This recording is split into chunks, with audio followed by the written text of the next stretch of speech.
आदमपुर का चुनावी मैदान और बेहद दिलचस्प मुकाबला देखने को मिल रहा है। हम इस वक्त मौजूद हैं बालसमंद के इलाके में। यही वो इलाका है जो हमेशा माना जाता है कि स्वर्गीय चौधरी ब्रजलाल के परिवार के खिलाफ ये इलाका चलता है, लेकिन इस बार क्या समीकरण बदल सकते हैं। इस बार बालसमंद के इलाके पर ही अपनी पूरी ताकत भारतीय जनता पार्टी लगाई हुई है।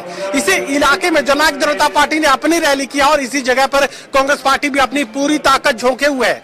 कांग्रेस पार्टी के उम्मीदवार जयप्रकाश इस वक्त हमारे साथ बने हुए हैं।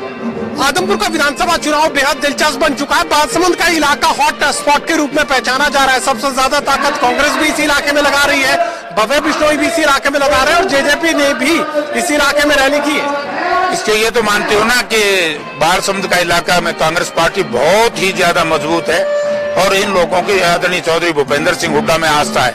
तो इसलिए सब पार्टियों का एक ही सोच रही है, जो मैंने 2-3 दिन से देखा है कि किसी तरीके से इस इलाके को में सेंध लगाई जाए। लेकिन मुझे अपने इलाके के ऊपर विश्वास है, यहाँ कोई सेंध नहीं लगा सकता। बालसमंद के चबूतरे पे इस वक्त हम खड़े हैं और दुष्यंत चौटाला कांग्रेस पार्टी को लेकर ये कह रहे थे कि फीका इनका पूरा मामला हो चुका है और आखिरी कील ठोक दे।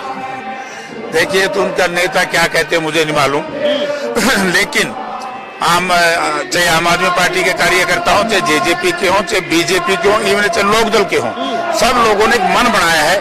2 ही नारायण के रजिस्ट्री जो है उसको तोड़ दो। गिरदौरी तोड़ना का फैसला है। गिरदौरी 2009 में भी टूट सकती थी अगर उस वक्त वोटों का बंटवारा ना होता। तो इसलिए लोगों ने फैसला किया कि अब की बार आदमपुर विधानसभा क्षेत्र के लोग वोटों का बंटवारा नहीं करेंगे। किसी पार्टी में, किसी गठबंधन में उसका मतदाताओं पर कोई असर नहीं है। भारतीय जनता पार्टी के लोग ये भी कह रहे हैं कि जातिगत रंग में इस पूरे इलेक्शन को रंगा जा चुका है, लेकिन ओबीसी वोटर्स की अगर बात की जाए, एससी वोटर्स की अगर बात की जाए, तो तमाम जो गैर जाट वोट है वो भारतीय जनता पार्टी के साथ है।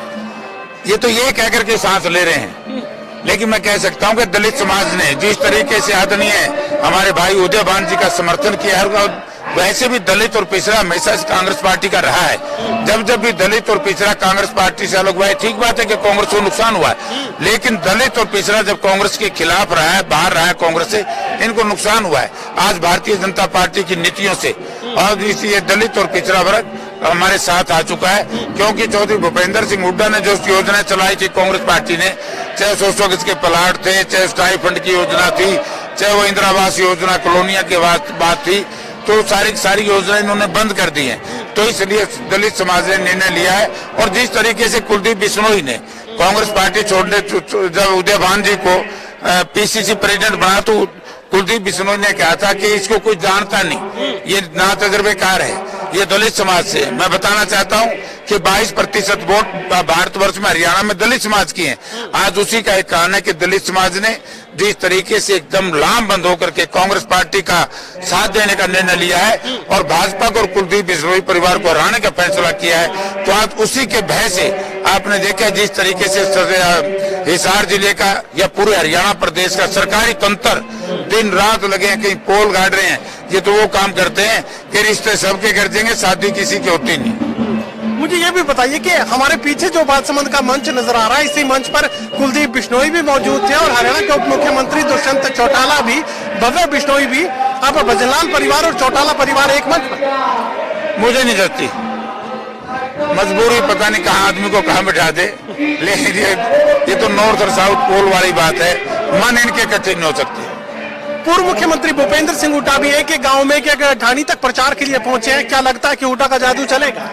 हुड्डा को तो लोगों ने स्वीकार कर लिया कि देखो 10 वर्ष के हुड्डा के शासनकाल में जितना विकास कार्य इस इलाके में हुआ है, मनोहर लाल जी तो एक ईंट तक नहीं लगाई है। तो मनोहर लाल जी इसीलिए आपने देखा होगा वर्चुअल रैली कर रहे हैं, जनता के सामने नहीं आ सकते। जनता के सामने कौन व्यक्ति नहीं आता जिसने इलाके में विकास के कार्य नहीं करे हो। 1 लाख प्लस का दावा बीजेपी की तरफ से सामने रखा गया है, आप क्या दावा करते हैं? इनका दावा तो ये भी था 2019 में 75 पार मिले 40, अब भी 1 लाख की बात करते हैं, इनको मिलेंगे 30।